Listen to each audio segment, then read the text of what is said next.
നമസ്കാരം. മനസ്സ് നന്നാവട്ടെ. VHSC NSS ഓഡിറ്റ് മീറ്റിലേക്ക് ഏവർക്കും സ്വാഗതം. കഴിഞ്ഞ വർഷം NSSലൂടെ നമ്മൾ വാങ്ങിച്ചെടുത്ത് വിനിയോഗിച്ച ഫണ്ടുകൾ ഓഡിറ്റിങ്ങിന് വിധേയമാക്കുമ്പോൾ എന്തൊക്കെ കാര്യങ്ങൾ ശ്രദ്ധിക്കണമെന്നാണ് ഈ ഓഡിറ്റ് മീറ്റിൽ നമ്മൾ ചർച്ച ചെയ്യുന്നത്. നമുക്ക് എല്ലാവർക്കും അറിയുന്നത് പോലെ NSSന്റെ ഓഡിറ്റ് പീരീഡ് 1 ഏപ്രിൽ മുതൽ അടുത്ത വർഷം മാർച്ച് 31 വരെയാണ്.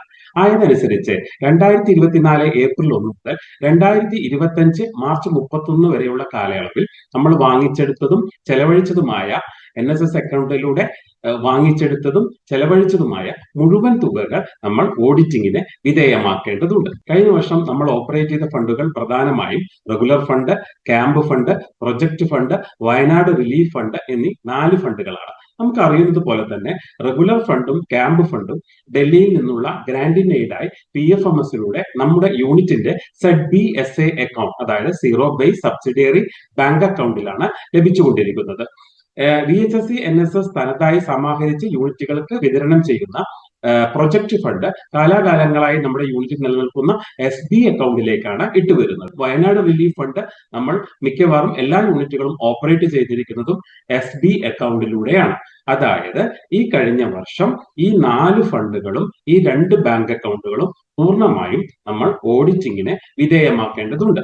നമുക്ക് എല്ലാവർക്കും അറിയുന്നത് പോലെ തന്നെ NSS റെഗുലർ ഫണ്ട് 100 വളണ്ടിയേഴ്സ് യൂണിറ്റിന്റെ പൂർണ്ണ അംഗബലത്തിന് ഒരു വിദ്യാർത്ഥിക്ക് ഒരു വളണ്ടിയർക്ക് 360 രൂപ വെച്ച് 36,000 രൂപയാണ് ലഭിച്ചു വരുന്നത്. ക്യാമ്പ് ഫണ്ട് നമ്മുടെ യൂണിറ്റിന്റെ പകുതി അംഗബലം, അതായത് ക്യാമ്പ് ചെയ്യുന്ന 1-ാം വർഷ വളണ്ടിയേഴ്സ് 50 പേർക്ക് 700 രൂപ വെച്ച് 35,000 രൂപയാണ് ലഭിച്ചു വരുന്നത്. അതായത് പൂർണ്ണ അംഗബലമുള്ള ഒരു യൂണിറ്റിന് ഒരു വർഷം NSS ഫണ്ടായി ഡൽഹിയിൽ നിന്ന് ഗ്രാന്റ് ഇൻ എയ്ഡായി PFMSലൂടെ ZBSA അക്കൗണ്ടിലേക്ക് ലഭിക്കേണ്ടത് 71,000 രൂപയാണ്. 2024 കേന്ദ്ര നിർദ്ദേശം അനുസരിച്ച് നമ്മൾ ഓഡിറ്റ് ചെയ്യേണ്ടത് റെഗുലർ ഫണ്ട് 3 ഹെഡുകളായും ക്യാമ്പ് ഫണ്ട് 3 ഹെഡുകളായിട്ടുമാണ്. ആ ഹെഡുകൾ ഏതൊക്കെയാണെന്ന് നോക്കാം. റെഗുലർ ഫണ്ട് ഓഡിറ്റ് ചെയ്യുമ്പോൾ അതിന്റെ 1-ാമത്തെ ഹെഡ് വരുന്നത് out of pocket allowance to NSS programme officer ആണ്. അതിൽ നമുക്ക് ഒരു വിദ്യാർത്ഥിക്ക് ഒരു വളണ്ടിയർക്ക് 60 രൂപ വെച്ച് പ്രോഗ്രാം ഓഫീസർക്ക് എഴുതിയെടുക്കാവുന്നതാണ്. ഔട്ട് ഓഫ് പോക്കറ്റ് അലവൻസ് ആയി ഒരു വളണ്ടിയർക്ക് 60 രൂപ വെച്ച് പ്രോഗ്രാം ഓഫീസർക്ക് എഴുതിയെടുക്കാവുന്നതാണ്. 2 പ്രോഗ്രാം ഓഫീസർമാർ ഒരു വർഷം ഷെയർ ചെയ്തിട്ടുണ്ടെങ്കിൽ അത് കാലയളവ് നോക്കി തീരുമാനിക്കാവുന്നതാണ്. റെഗുലർ ഫണ്ടിന്റെ 2-ാമത്തെ ഹെഡ് കണ്ടിൻജന്റ് എക്സ്പെൻഡിച്ചർ ആണ്. ഈ കണ്ടിൻജന്റ് എക്സ്പെൻഡിച്ചറിൽ ഒരു വളണ്ടിയർക്ക് 25 രൂപ വെച്ച് കണ്ടിൻജന്റ് എക്സ്പെൻസ് നമുക്ക് കാണിക്കാവുന്നതാണ്, ചെലവഴിക്കാവുന്നതാണ്, ഓഡിറ്റിങ്ങിന് വിധേയമാക്കാവുന്നതാണ്. റെഗുലർ ഫണ്ടിന്റെ ഏറ്റവും വലിയ ഹെഡ് 3-ാമത്തെ ഹെഡായിട്ടുള്ള പ്രോഗ്രാം ഡെവലപ്മെന്റ് ആൻഡ് എക്സ്പെൻഡിച്ചർ ഹെഡാണ്. ഈ ഹെഡില് ഒരു വിദ്യാർത്ഥിക്ക് 275 രൂപ വെച്ച് നമുക്ക് ചെലവഴിക്കാവുന്നതാണ്. അതിന്റെ ഹെഡുകളും വിശദാംശങ്ങളും ചെലവ് രീതികളും ചെലവ് മാർഗങ്ങളും ഒക്കെ കൃത്യമായി ഇതിൽ പ്രതിപാദിച്ചിട്ടുണ്ട്. അതിൽ അവസാനം ഒന്നിലും വരുന്നില്ലെങ്കിൽ മിസ്ലേനിയസ് എക്സ്പെൻസ് എന്ന് പറഞ്ഞ് ഈ ഹെഡിൽ തന്നെ താഴെ കാണിക്കാവുന്നതാണ്. ഇതാണ് റെഗുലർ ഹെഡുമായി ബന്ധപ്പെട്ട റെഗുലർ ഫണ്ട് ചെലവഴിക്കുന്നതുമായി ബന്ധപ്പെട്ട 3 ഹെഡുകൾ. അടുത്തതായി ക്യാമ്പ് ഫണ്ടിന്റെ ഹെഡുകളാണ്. ക്യാമ്പ് ഫണ്ട് നമുക്ക് ലഭിക്കുന്നത് 35,000 രൂപയാണ്. ആ 35,000 രൂപയിലെ അല്ലെങ്കിൽ നമുക്ക് ലഭിച്ച ശരിയായ തുക, നമുക്ക് അംഗബലം അനുസരിച്ചായിരിക്കും നമുക്ക് തുക ക്യാമ്പ് ഫണ്ട് ലഭിച്ചിട്ടുണ്ടാവുക. ആ ക്യാമ്പ് ഫണ്ട് 65% നിങ്ങൾക്ക് എക്സ്പെൻഡിച്ചർ ആണ് ബോർഡിംഗ് ആൻഡ് ലോഡ്ജിങ്ങിനും, 20% ട്രാൻസ്പോർട്ടേഷനും, 15% ഇതര ചെലവുകൾക്ക് മറ്റു പലവക ചെലവുകൾക്കുമായിട്ട് നമുക്ക് ചെലവഴിക്കാവുന്നതാണ്. ഓഡിറ്റിങ്ങിന് ഇതേ ഹെഡുകളിലൂടെ, ഈ 3 ഹെഡുകളിലൂടെ 65%, 20%, 15% എന്ന രീതിയിൽ നമുക്ക് ലഭിച്ച തുക ഹെഡുകളാക്കി തിരിച്ച് ഓഡിറ്റിങ്ങിന് വിധേയമാക്കാവുന്നതാണ്. ഇതുവരെ പറഞ്ഞത് ഒറ്റ നോട്ടത്തിൽ നമുക്ക് ഈ ടേബിളിലൂടെ നമുക്ക് കാണാവുന്നതാണ്. റെഗുലർ ഫണ്ട് 360 രൂപ വെച്ച് 100 കുട്ടികൾക്ക് ലഭിക്കുന്നു. അതിലെ NSS POക്ക് ഔട്ട് ഓഫ് പോക്കറ്റ് അലവൻസ് ആയി 60 രൂപ വെച്ച് ഒരു വളണ്ടിയർക്ക് എടുക്കാം. കണ്ടിൻജന്റ് എക്സ്പെൻഡിച്ചർ 25 രൂപ വെച്ച് ചെലവഴിക്കാം. പ്രോഗ്രാം ഡെവലപ്മെന്റ് എക്സ്പെൻഡിച്ചർ ആയിട്ട് 275 രൂപ വെച്ച് ഒരു വളണ്ടിയർക്ക് ചെലവഴിക്കാവുന്നതാണ്. ആ രീതിയിൽ നമുക്ക് ഓഡിറ്റിങ്ങിന് കാണിക്കാവുന്നതാണ്. സ്പെഷ്യൽ ക്യാമ്പ് ഫണ്ട് ഒരു വിദ്യാർത്ഥിക്ക് ഒരു 1-ാം വർഷ വിദ്യാർത്ഥിക്ക് 700 രൂപ വെച്ച് ലഭിക്കുന്നു. അതിൽ 65% ബോർഡിംഗ് ആൻഡ് ലോഡ്ജിങ്ങിനും, 20% ട്രാൻസ്പോർട്ടേഷനും, 15% മറ്റു പലവക ചെലവുകൾക്കുമായി ചെലവഴിക്കാവുന്നതാണ്. പ്രൊജക്ട് ഫണ്ടുകളായ VHSC NSSന്റെ പ്രൊജക്ട് ഫണ്ടുകൾ ജലം ജീവിതം, സൗഖ്യം സദാ, സമം ശ്രേഷ്ഠം എന്നിവയിലൂടെ ഏകദേശം 10,450 രൂപയോളം നമുക്ക് ലഭിച്ചിട്ടുണ്ട്.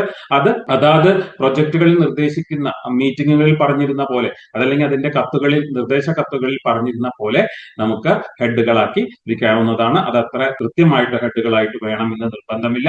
അതുപോലെ തന്നെ ഇതിനോടൊപ്പം വയനാട് ഒരുക്കം ഫണ്ട് കൂടി നമ്മുടെ ഓഡിറ്റ് ഹെഡിൽ ഉൾപ്പെടുത്തുന്നത് ഉചിതമായിരിക്കും. ഇനി VHSC NSS കഴിഞ്ഞ വർഷം റെഗുലർ ആക്ടിവിറ്റി ഫണ്ട് ഏതൊക്കെ ദിവസങ്ങളിൽ ഏതൊക്കെ തവണകളായി തന്നു എന്നുള്ളത് വിശദാംശങ്ങൾ കൂടി ഇതിനോട് ചേർക്കുകയാണ്. 17/7/2024 ഒന്നാമത്തെ ഗഡു തന്നു. അത് 1000 രൂപ മുതൽ 5000 രൂപ വരെ പല യൂണിറ്റുകൾക്കും ചെലവനുസരിച്ച് ലഭിച്ചിട്ടുണ്ട്. 12/8/2024 2000 രൂപ 18,000 രൂപ വരെ പല യൂണിറ്റുകൾക്കും ലഭിച്ചിട്ടുണ്ട്. ആദ്യത്തെ ഗഡുവിലും രണ്ടാമത്തെ ഗഡുവിലും ലഭിക്കാത്ത യൂണിറ്റുകൾക്ക് 5/9/2024 1000 രൂപ മുതൽ 18,000 രൂപ വരെ പല യൂണിറ്റുകൾക്കും ലഭിച്ചിട്ടുണ്ട്. അവസാന ഗഡു നമ്മൾ കൊടുത്തത് 22/3/2025 360 രൂപ മുതൽ 18,000 രൂപ വരെ പല യൂണിറ്റുകൾക്കും ചെലവഴിച്ചിട്ടുണ്ട്. 2024-25 മുഴുവൻ തുകയും റെഗുലർ ഫണ്ട് ഇനത്തിൽ വരുന്ന മുഴുവൻ തുകയും VHSC NSS യൂണിറ്റുകൾക്ക് കൊടുത്തിട്ടുണ്ട്. അതായത് എല്ലാവരും ഡേറ്റുകൾ നോക്കി ലഭിച്ചതായിട്ട് ഉറപ്പുവരുത്ത ഓഡിറ്റിങ്ങിന് പോകുന്ന സമയത്ത്, ഹെഡുകൾ തിരിക്കുന്ന സമയത്ത്, വൗച്ചറുകൾ പരിശോധിക്കുന്ന സമയത്ത്, ക്യാഷ് ബുക്ക് തയ്യാറാക്കുന്ന സമയത്ത് ഈ ഡേറ്റുകളും തുകകളും നിർണായകമായിരിക്കും എന്ന കാര്യത്തിൽ യാതൊരു തർക്കവുമില്ല. അതുപോലെ തന്നെ ക്യാമ്പ് ഫണ്ട് കഴിഞ്ഞ വർഷം 2024-25 NSSL VHSC NSSL-ൽ നിന്ന് എങ്ങനെയാണ് വിതരണം ചെയ്തത്? 5/3 നമ്മൾ ആദ്യ ഗഡു 4,900 മുതൽ 21,000 വരെ പല യൂണിറ്റുകൾക്കും ലഭിച്ചിട്ടുണ്ട്. അംഗബലം അനുസരിച്ചിട്ടാണ്, ഒന്നാം വർഷ അംഗബലം അനുസരിച്ചിട്ടാണ്. 22/3 3,700 മുതൽ 5,500 വരെ പല യൂണിറ്റുകളും ലഭിച്ചിട്ടുണ്ട്. മൂന്നാം ഗഡു 27/3 300 രൂപ മുതൽ 3,200 രൂപ പല യൂണിറ്റുകൾക്കും ലഭിച്ചിട്ടുണ്ട്. 29/3 800 രൂപ മുതൽ 32,200 പല യൂണിറ്റുകൾക്കും ലഭിച്ചിട്ടുണ്ട്. അതുപോലെ തന്നെ പ്രൊജക്ട് ഫണ്ടുകൾ നമ്മുടെ യൂണിറ്റിന്റെ SB അക്കൗണ്ടിലേക്ക് VHSC NSS തനതായി പല വകുപ്പുകളുടെയും സഹകരണത്തോടെ സമാഹരിച്ചെടുത്ത് പ്രൊജക്ട് നടത്തി വിനിയോഗിച്ച തുകകൾ അത് എങ്ങനെയാണ് യൂണിറ്റുകളിലേക്ക് ഡിസ്പേഴ്സ് ചെയ്തത് എന്നുള്ളത്, അതിന്റെ ഡേറ്റുകളും അതിന്റെ തുകകളും ഈ ചാർട്ടിൽ നിന്ന് നിങ്ങൾക്ക് വ്യക്തമായിരിക്കും. 21/12 ക്യാമ്പ് തുടങ്ങുന്നതിന് മുന്നേ ജലം ജീവിതത്തിന്റെ ഒന്നാം ഇൻസ്റ്റാൾമെന്റ് 5,000 രൂപ, 21/12 തന്നെ സൗഖ്യം സദാ ഫസ്റ്റ് ഇൻസ്റ്റാൾമെന്റ് 1000 രൂപ, ക്യാമ്പ് കഴിഞ്ഞതിന് ശേഷം 2025 ജനുവരി 23 ജലം ജീവിതത്തിന്റെ ഫൈനൽ ഇൻസ്റ്റാൾമെന്റ് 2,000 രൂപ, ജലം ജീവിതത്തിൽ നമുക്ക് കിട്ടിയത് 7,000 രൂപയാണ്. 30/1 സമം ശ്രേഷ്ഠത്തിന്റെ ഫുൾ സെറ്റിൽമെന്റ് ഫുൾ എമൗണ്ട് ആയിട്ട് 1,450 രൂപ നമ്മൾ വാങ്ങിച്ചെടുത്തു. 20/3 മാർച്ച് മാസം അവസാനത്തോടു കൂടി സൗഖ്യം സദ്യയുടെ രണ്ടാമത്തെ ഇൻസ്റ്റാൾമെന്റും 1000 രൂപ നമുക്ക് ലഭിച്ചു.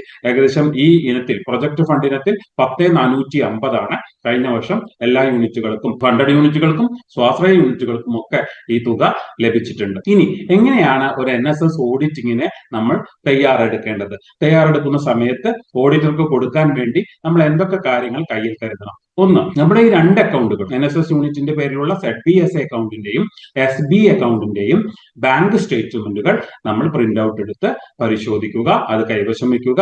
2, PFMS-ൽ നിന്ന് നമ്മുടെ തുകകൾ നമ്മൾ വെണ്ടർക്ക് കൊടുക്കുമ്പോൾ നമ്മൾ തയ്യാറാക്കിയിട്ടുള്ള PPI, അതായത് തുക പാസ്സായി ബാങ്കുകൾ അംഗീകരിച്ച് തുക പാസ്സായ PPIയുടെ പ്രിന്റ് ഔട്ടുകൾ കയ്യിൽ കരുതുക. ഇനി അത് എടുക്കുവാൻ ബുദ്ധിമുട്ടാണെങ്കിൽ PFMS-ൽ കയറി കഴിഞ്ഞാൽ 2024-25 വർഷത്തിൽ ADM ലോഗിനിൽ കയറി റിപ്പോർട്ട് എന്ന സെഗ്മെന്റിൽ പോയി നിങ്ങൾക്ക് പരിശോധിക്കുമ്പോൾ M04 ഏജൻസി ക്യാഷ് ബുക്ക് എന്ന രീതിയിൽ ഒരു റിപ്പോർട്ട് കാണാം.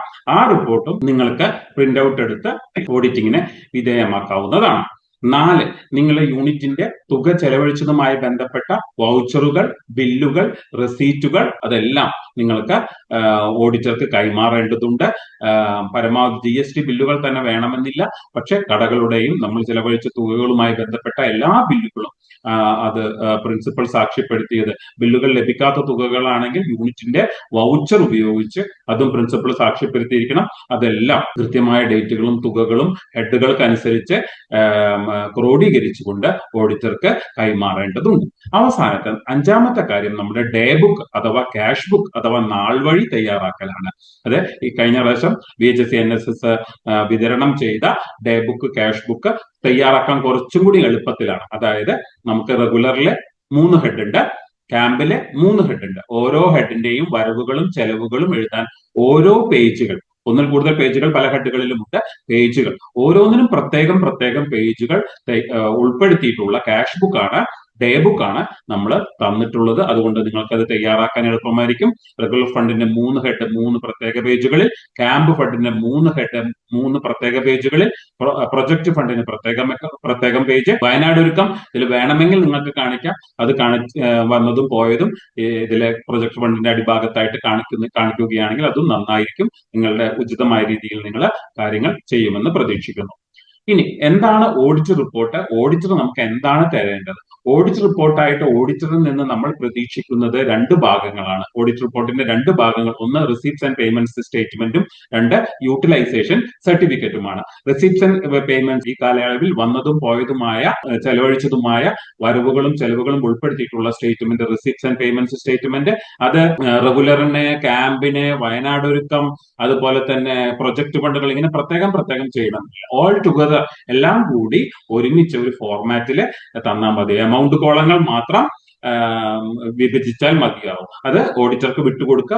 എല്ലാം കൂടി ഒരുമിച്ച് പല സ്റ്റേറ്റ്മെന്റുകളാക്കുമ്പോൾ അതിന്റെ ഓഡിറ്റ് ഫീസ് ഭയങ്കരമായിട്ട് കൂടിയേക്കാം. അപ്പൊ അതുകൊണ്ട് തന്നെ നമുക്ക് എല്ലാ അക്കൗണ്ടുകളും എല്ലാ ഹെഡുകളും ഒരുമിപ്പിച്ചുകൊണ്ട് ഒരു റിസിപ്റ്റ്സ് ആൻഡ് പേയ്മെന്റ് സ്റ്റേറ്റ്മെന്റ് ആയി കഴിഞ്ഞാൽ വളരെയധികം നന്നായിരിക്കും. സെല്ലിന് അത് ആക്സെപ്റ്റബിൾ ആണ്. രണ്ടാമത്തത് നമുക്ക് യൂട്ടിലൈസേഷൻ സർട്ടിഫിക്കറ്റ് ആണ്. ചാർട്ടേഡ് അക്കൗണ്ടന്റ് തരുന്ന യൂട്ടിലൈസേഷൻ സർട്ടിഫിക്കറ്റ് ഓഡിറ്റ് റിപ്പോർട്ടിലെ ഏറ്റവും പ്രധാനപ്പെട്ട ഭാഗം. അതിൽ സാധാരണയായിട്ട് പറഞ്ഞു വരുന്നത് റെഗുലർ ഫണ്ട് ഇത്ര കിട്ടി, അതിൽ ഇത്ര ചെലവഴിച്ചു. ക്യാമ്പ് ഫണ്ട് ഇത്ര കിട്ടി, അതിൽ ഇത്ര ചെലവഴിച്ചു. പ്രൊജക്ട് ഫണ്ടുകൾ ഇങ്ങനെയൊക്കെ കിട്ടി, അത് ഇങ്ങനെയൊക്കെ ചെലവഴിച്ചു. വയനാട് ഒരുക്കം ഇത്ര സമാഹരിച്ചു, അത് ഇത്രയും സർക്കാരിലേക്ക് കൈമാറി എന്നെല്ലാം കാണിക്കുന്ന ഒരു സ്റ്റേറ്റ്മെന്റ്, ഒരു ഡിക്ലറേഷൻ സർട്ടിഫിക്കറ്റ്, അതാണ് യൂട്ടിലൈസേഷൻ സർട്ടിഫിക്കറ്റ്. അതും ഒരുമിച്ച് ഒറ്റ ഷീറ്റിൽ തന്നെ തയ്യാറാക്കുന്ന ഒരു സർട്ടിഫിക്കറ്റ് ആയിട്ടാണ് നമുക്ക് സാധാരണ ലഭിച്ചു വരുന്നത്. ഇതാണ് ഓഡിറ്റ് റിപ്പോർട്ടിലൂടെ നമുക്ക് ലഭിക്കേണ്ട 2 ഭാഗങ്ങൾ. ഇനി നമ്മുടെ ഫണ്ട് വിനിയോഗത്തിൽ പ്രത്യേകം ശ്രദ്ധിക്കുക. ഫണ്ടുകൾ നമ്മൾ വിനിയോഗിച്ചതുമായി ബന്ധപ്പെട്ട തർക്കങ്ങൾ ഉണ്ടാവാൻ സാധ്യതയുണ്ടെങ്കിൽ തീർച്ചയായിട്ടും അതൊരു യൂണിറ്റ് അഡ്വൈസറി മീറ്റിംഗ് വിളിച്ച്, മിനിറ്റ്സ് ബുക്ക് ഉണ്ട്, നമുക്ക് മിനിറ്റ്സ് ബുക്ക് ഉണ്ട്, ആ മിനിറ്റ്സ് ബുക്കിൽ രേഖപ്പെടുത്തിയിട്ടുണ്ടെന്ന് ഉറപ്പുവരുത്തുക. ഓഡിറ്റിംഗിലേക്ക് എന്തെങ്കിലും തർക്ക വിഷയങ്ങളോ വലിയ എമൗണ്ടുകൾ കൈകാര്യം ചെയ്ത വർഷമാണ്, പബ്ലിക് എമൗണ്ട് നമ്മൾ പിരിച്ചെടുത്ത് അത് സർക്കാരിലേക്ക് കൈമാറിയ വർഷമാണ്. അപ്പൊ അതുമായി ബന്ധപ്പെട്ട എന്തെങ്കിലും കാര്യങ്ങൾ മിനിറ്റ്സ് ബുക്കിൽ വിട്ടുപോയിട്ടുണ്ടെങ്കിൽ നമ്മൾ അഡ്വൈസറി വിളിച്ച് അതുകൂടി ഉൾപ്പെടുത്തുന്നത് ഉചിതമായിരിക്കും. അവസാന കാര്യമായി പറയാവുന്നത്, നമ്മൾ ഇത്രയും തുക വാങ്ങിച്ചു എടുത്തുവെങ്കിലും മാർച്ച് 29-ാം തീയതി വന്ന തുക പ്രോസസ്സ് ചെയ്ത് ബാങ്കിൽ കൊടുത്ത് നമ്മൾ ഫണ്ടാക്കി വെണ്ടർക്ക് മാറ്റിയിടുന്ന ആ സമയത്തിന്റെ ഇടക്കാലയളവിൽ, അതായത് കൊടുക്കുന്നത് വൈകിയത് കൊണ്ടോ പ്രോസസ് ചെയ്യുന്നത് വൈകിയത് കൊണ്ടോ, ബാങ്കിൽ കൊടുത്തതിന് ശേഷം പ്രോസസ് ചെയ്യാൻ വൈകിയത് കൊണ്ടോ, ബാങ്കിൽ കൊടുത്ത് പ്രോസസ് ചെയ്യുന്ന സമയത്ത് മെയിൻ സെർവറിൽ നിന്ന് ഫണ്ട് ഇല്ലാത്ത അവസ്ഥ കൊണ്ടോ, പലതുകൊണ്ടും നമ്മുടെ പല യൂണിറ്റുകൾക്കും കുറച്ച് ഫണ്ട് കിട്ടാതെ പോയിട്ടുണ്ട്, അല്ലെങ്കിൽ കുറച്ച് ഫണ്ട് തിരിച്ചു പോയിട്ടുണ്ട്. ആ തുക നിങ്ങൾക്ക് അറിയാവുന്ന പോലെ ചെലവഴിച്ചിട്ടുണ്ട്, പക്ഷെ നമ്മൾക്കത് കിട്ടിയില്ല. ആ തുക നമ്മൾ എന്തായിട്ടാണ് കാണിക്കുക? പ്രോഗ്രാം ഓഫീസറുടെ കയ്യിൽ നിന്നോ, സ്റ്റാഫ് കമ്മിറ്റിയിൽ നിന്നോ, പ്രിൻസിപ്പലുടെ കയ്യിൽ നിന്നോ, അതല്ലെങ്കിൽ PTA കമ്മിറ്റിയിൽ നിന്നോ എങ്ങനെയാണോ നിങ്ങൾ അത് ഉപയോഗിച്ചത് അത് ലോണായിട്ട് നമ്മുടെ ഓഡിറ്റ് റെക്കോർഡുകൾ കാണിക്കുന്നത് ഉചിതമായിരിക്കും. വളരെ കൃത്യമായ രീതിയിൽ, സംശയങ്ങൾക്ക് ഇട നൽകാത്ത രീതിയിൽ, വളരെ സുതാര്യമായ രീതിയിൽ റെക്കോർഡുകൾ നമ്മൾ സൂക്ഷിച്ചു വരുന്നുണ്ട്. അത് കൃത്യമായിട്ട് തന്നെ ഓഡിറ്റിങ്ങിന് വിധേയമാക്കാം. എന്തെങ്കിലും സംശയങ്ങളും കാര്യങ്ങളും ഉണ്ടെങ്കിൽ നമ്മുടെ CCയോടോ DCയോടോ RCയോടോ നിങ്ങൾക്ക് സഹായം തേടാവുന്നതാണ്. ഇത്രയും നേരം ശ്രദ്ധിച്ചതിന് വളരെയധികം നന്ദി.